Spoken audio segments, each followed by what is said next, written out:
चलिए आपको बता दें, प्रेस कॉन्फ्रेंस के जरिए मुख्यमंत्री मनोहर लाल संबोधित कर रहे हैं। क्या कुछ कह रहे हैं आपको सीधा लिए चलते से और जन सेवा ये हम कर सके, तो ऐसे काम गिनाने के लिए तो बहुत काम है। लेकिन मैं आज आपको एक जो हमारे मन का भाव है कि सेवा का काम ये हम राज्य सत्ता के साथ मिलकर के जो करने का संकल्प लिया है, उसमें हमने काम किया। ट्रांसफर पॉलिसी आप लोग अपना नए सेवा निवृत्ति का समय उनको योग्यता के अलग अलग प्रकार से व्यतीत कर रहे होंगे। कोई घर में अपने काम में लगा होगा, कोई समाज की सेवा में लगा होगा, कोई छोटा बड़ा काम भी अपना निश्चित रूप से कर लिया होगा। मैं एक सज्जन जो सेवानिवृत्त अधिकारी थे उनसे मैंने पूछा, उन्होंने एक छोटी अपनी फैक्ट्री ये बनाई। मैंने कहा आप सेवानिवृत्ति के बाद बहुत अच्छी पेंशन ले रहे हैं, तो आप अपने इस उद्योग के नाते दोबारा से अपने इसमें लगा ली, इस आयु में क्यों लगाया है? तो कहने लगा मैं बहुत स्वस्थ आदमी हूँ और मेरे अंदर एक क्षमता है, लेकिन मेरे समय का उपयोग जब कहीं नहीं हो रहा था तो मैंने अपने आप को बिजी रखने के लिए इस उद्योग की यह शुरुआत की है। मेरी कोई परिवार की आवश्यकता नहीं थी। मैं समझता हूँ जो अच्छी पेंशन मिलती है, चाहे हमारे अधिकारी हैं, कर्मचारी हैं, चाहे सेना के अधिकारी और हमारे जवान हैं जो सेवानिवृत्त होते हैं, तो अच्छी पेंशन सरकार देती है।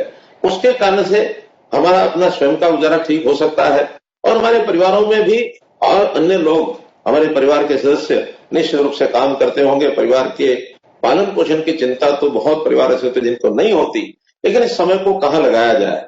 बहुत लोग एनजीओ के माध्यम से समाज की सेवा करते हैं।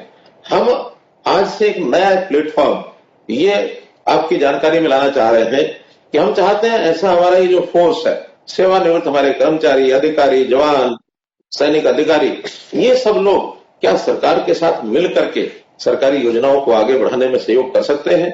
प्रधानमंत्री जी ने जैसे कहा कि समाज को अगर आगे बढ़ाना है, देश को विकास की राह पर लाना है, तो सबका साथ, सबका विश्वास, सबका विकास, सबका साथ, सबका विकास, सबका विश्वास और सबका प्रयास। तो ये प्रयास भी सबको करना होगा। हरियाणा की 3.25 करोड़ जनता, लगभग 70 लाख परिवार, एक एक परिवार की चिंता हमको करनी है। अभी तक जो क्रम चल रहा है, जो परंपरा चल रही है, सरकारी योजनाएं बनती हैं, चाहे केंद्र सरकार की, चाहे प्रदेश सरकार की, हम उन योजनाओं को जनता के सामने परोस देते हैं, उसका विज्ञापन करते हैं समाचार पत्रों में, टेलीविजन में, अपने भाषणों में, और फिर जनता को आह्वान करते हैं कि जिसको योजना का लाभ लेना है वो आकर के ले सकता है। वो फॉर्म भरता है, अप्लाई करता है और फिर उसके बाद बहुत सी परेशानियां उसको उस सेवा को लेने में भी आती हैं। हम इस क्रम को थोड़ा बदलना चाहते हैं कि आखिर जो योजनाएं हैं, उन योजनाओं के जो पात्र व्यक्ति हैं, जो पहले उस क्रम में आ नहीं पाते हैं उसका लाभ लेने के लिए, क्योंकि अज्ञानता है, अनपढ़ता है, और बहुत से लोग तो ऐसे लोग रहते हैं कि अपनी उस अवस्था के कारण से अपनी योजनाओं को मांगने तक भी उनके लिए संभव होता नहीं है। तो हम चाहते हैं कि हर परिवार की पहचान की जाए, सरकार की योजनाओं का लाभ किसको पहुंचना चाहिए।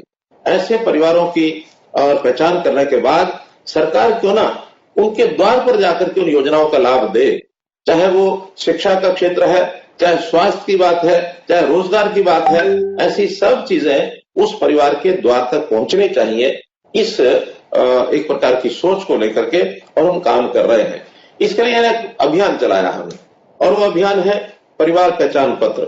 परिवार पहचान पत्र के माध्यम से हरियाणा के सब परिवारों का एक डाटा ये हम इकट्ठा कर रहे हैं, और इस डाटा को इकट्ठा करके उस परिवार के सदस्य, क्या उनकी आयु है, कहाँ वो काम करते हैं, ऑक्यूपेशन है तो क्या करते हैं, पढ़ाई करते हैं तो कौन सी कक्षा में करते हैं, सेवानिवृत्त हो गए हैं तो उसके बाद उनके समय का उपयोग कहाँ वो करते हैं, किसी परिवार की विशेष कोई कठिनाई है उसकी भी जानकारी, और उनकी आर्थिक स्थिति क्या है, मुख्य रूप से इसका भी हम चिंतन करते हैं। उसके अंदर कुछ कैटेगराइजेशन हमने की है कि 50,000 रुपए तक वार्षिक आय किस परिवार की है, 1 लाख रुपए तक वार्षिक आय किस परिवार की है, 1,80,000 रुपए वार्षिक आय कितने परिवारों की है, और इससे ऊपर वो परिवार किस स्थिति में पहुंच गए हैं। जब सारे परिवारों को, सब परिवारों को हम आर्थिक दृष्टि से उनका कैटेगराइजेशन नहीं करेंगे, तो हमने किसको सरकार की योजनाओं का लाभ पहुंचाना है ये तब तक करना संभव नहीं है। इस काम को हमने शुरू किया है, इसके कई दौर शुरू कर चुके हैं। हमारी जो स्थानीय समितियां, लोकल कमेटी जिनको हमने कहा है, ये भी निर्माण का कर दिया गया है। हर जिले में जितने वहां के परिवार हैं लगभग 300 परिवारों के ऊपर एक स्थानीय कमेटी, लोकल कमेटी जिसको कहा है, इसका हमने निर्माण किया है। उसके माध्यम से ये सारा काम करा रहे हैं। हर परिवार को हम कहते हैं कि आप अपना परिवार पहचान पत्र बनवाइए, और जब परिवार पहचान पत्र बनने के बाद उसकी जो जानकारियां हैं, ये लोकल कमेटी है उसको वेरीफाई करती है, उसकी जांच करती है, और उसके बाद उस परिवार को अप्रोच किया जाता है कि आपको सरकार की कौन सी योजना का लाभ चाहिए। हर घर में जाने के बाद जिस परिवार की जो आवश्यकता होती है उसकी हम पूर्ति करते हैं। या मैं एक आह्वान आप बंधुओं से भी करना चाहूंगा, आपने हो सकता है सबने अपने परिवार पहचान पत्र बनवा लिए हो, और यदि किसी ने परिवार पहचान पत्र नहीं बनवाया है तो आप भी कृपया तुरंत अपना परिवार पहचान पत्र बनवाएं। उसमें जो जानकारियां मांगी गई हैं वो अगर आप दे करके रखेंगे तो आपकी आवश्यकता हमको पता लगेगी, और हम आपसे क्या काम चाहते हैं, आपकी रुचि क्या है, आपकी क्षमता क्या है, आपकी शिक्षा क्या है, आप किस पद से सेवानिवृत्त हुए हैं, ये जानकारियां यदि हमारे पास मिलेंगी तो निश्चित रूप से आपके जो अनुभव है, क्योंकि आपने लंबा अनुभव ये कमाया है, और इस लंबे अनुभव का उपयोग सरकार के साथ मिल करके जनता के हित में कैसे किया जा सकता है, इसकी योजना बनाने में बहुत हमको सुविधा मिलेगी। और इस काम के लिए आपको मैं जानकारी देना चाहता हूं कि हमने पोर्टल बनाया है। उस पोर्टल पर जो लोग अपने आप को समर्पण भाव से वॉलंटियर इस नाते से रजिस्टर करेंगे, ऐसे सब लोगों की योजना बना करके हम उनसे व्यक्तिगत तौर पर संपर्क करके उनको उस काम के बारे में जानकारी देंगे कि आप क्या काम कर सकते हैं। वो जो पोर्टल है, यदि आप उसको याद रख सकें, लिख सकें तो लिख लें। पोर्टल का नाम है समर्पण.हरियाणा.gov.in।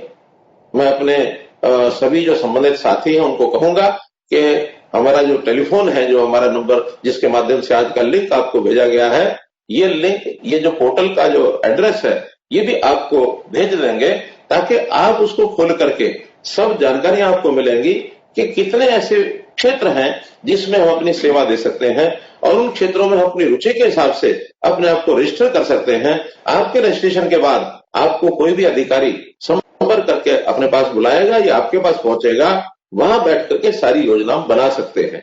हमने जैसे परिवार पहचान पत्र बनाया है, इसकी अगली योजना में ऐसे गरीब परिवार जिनकी आय 1 लाख रुपए से वार्षिक कम है, ऐसे परिवारों के लिए मुख्यमंत्री अंत्योदय परिवार उत्थान योजना ये बनाई है। मुख्यमंत्री अंत्योदय परिवार उत्थान योजना के अंतर्गत सामने वाले व्यक्ति की आय बढ़ाने का क्या तरीका हो सकता है, कौन सी उसकी रुचि है, क्या वो काम करने में उसकी क्षमता है, ऐसी सब बातें उन लोगों को बुला करके पूछ करके उनको उसको मुहैया कराएंगे। यदि कोई आदमी काम करना चाहता है, उसके पास हुनर की कमी है, स्किल की कमी है, तो उसको स्किल डेवलपमेंट में कुछ कोर्स करा करके उसको आगे बढ़ाया जा सकता है। यदि व्यक्ति अपना कोई काम छोटा मोटा पहले करता है या जानता है, लेकिन साधनों का अभाव है, तो उसमें बैंक की बहुत सी योजनाएं हैं, जैसे मुद्रा योजना है। ऐसे ही आत्मनिर्भर बनने के लिए जो योजनाओं के माध्यम से बैंक से लोनिंग हो सकती है, वो लोन उनको दिलवा सकते हैं। कुछ योजनाओं में सरकारी ग्रांट भी मिलती है, वो सरकारी ग्रांट उनको दिला सकते हैं। छोटे से बड़ा काम, जिस भी प्रकार की योग्यता और क्षमता उस व्यक्ति की होगी, हमारे जो अधिकारी हैं, हमारे कर्मचारी हैं, एक समूह में भी बुला सकते हैं, अलग अलग भी उनको मिल सकते हैं, उनको सबको वो दिशा दे करके और उनके काम को सफल बनाया जाएगा। जैसे उदाहरण के लिए अभी हरियाणा में एक नया प्रयोग हमने किया, और वो है हर हित योजना। हर हित स्टोर ये जो खोले गए हैं, 71 स्टोर अभी हमने खोले हैं।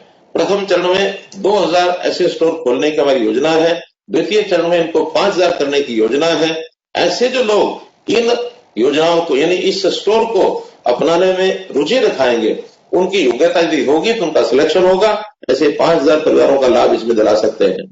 इसी प्रकार से वीटा जो दूध की डेयरी है, इनके माध्यम से भी हम सोचते हैं कि हजारों दूध, क्योंकि बहुत बड़ी आवश्यकता इनको होगी, तो इनके माध्यम से इनको भी यानी काम दिलाया जा सकता है। पैतृक काम, लोगों के बहुत अपने पैतृक काम होते हैं, उसके अंदर हुनर, उसकी सिखलाई, हमारा जो विश्वकर्मा कौशल विकास विश्वविद्यालय है, उस विश्वविद्यालय के माध्यम से सैकड़ों कोर्सेज की योजना बनाई गई है। इन योजनाओं के माध्यम से उनको हम सिखा सकते हैं।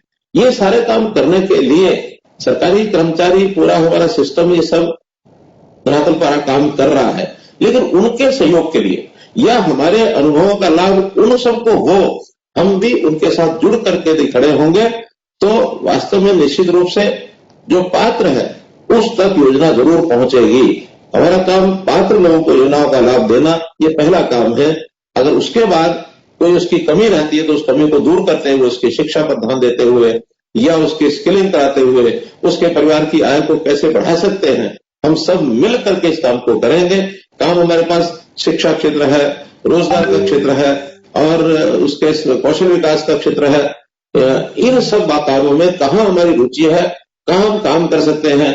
कृषि विकास में भी उन लोगों को आगे बढ़ाने के लिए हम काम कर सकते हैं, क्योंकि आज अच्छी कृषि जानने वाले लोग ये भी मात्रा में कम है, लेकिन कृषक की आमदन कैसे बढ़ाई जाए, अगर उनको ठीक से ट्रेनिंग करा दी जाए तो बहुत से ऐसे कृषि यंत्र, कृषि के साथ लगते हुए उद्योग हैं, उन उद्योगों के माध्यम से हमारा जो कृषक का जो आगे युवा बेटा है उसको उसी काम में लगाया जा सकता है।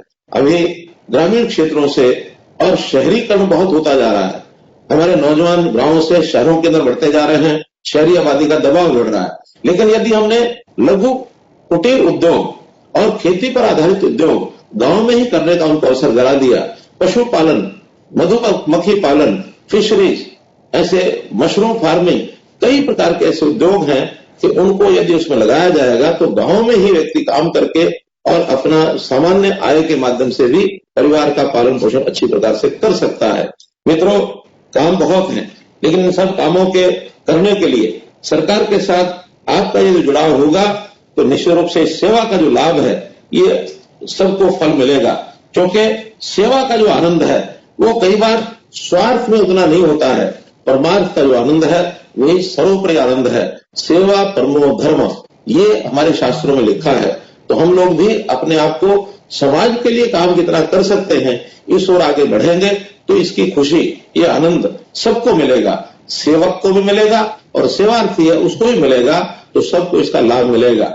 एक कोटेशन अंग्रेजी में जो मुझे याद आती है कभी कभी, वो कहते हैं कि make yourself necessary to the world will give you the bread. व्यक्ति ने अपनी चिंता छोड़कर समाज के लिए उपयोगी बना दिया, अगर समाज हमारी भी चिंता करेगा। इसलिए सेवा के काम में आगे बढ़ करके यदि हम काम करते हैं तो निश्चित रूप से अंत्योदय की इस भावना के माध्यम से हमको आनंद मिलेगा और इसी आनंद के साथ जुड़ करके हम सब इकट्ठे मिल करके अपने हरियाणा प्रदेश को आगे बढ़ाएंगे। हरियाणा प्रदेश का आगे बढ़ने का जो गौरव है ये अगर हमको अनुभव होगा तो सब लोग उसमें आनंद लेंगे। अब मुझे तो कुल मिलाकर अपनी बात इतनी रखनी थी कि आप अपने आप को ये जो समर्पण का पोर्टल है इसमें जोड़िए, अपने आप को ऑफर करिए। योजना बनाने का काम हमारी सरकार के अधिकारी सब करेंगे, आप तक पहुंचेंगे।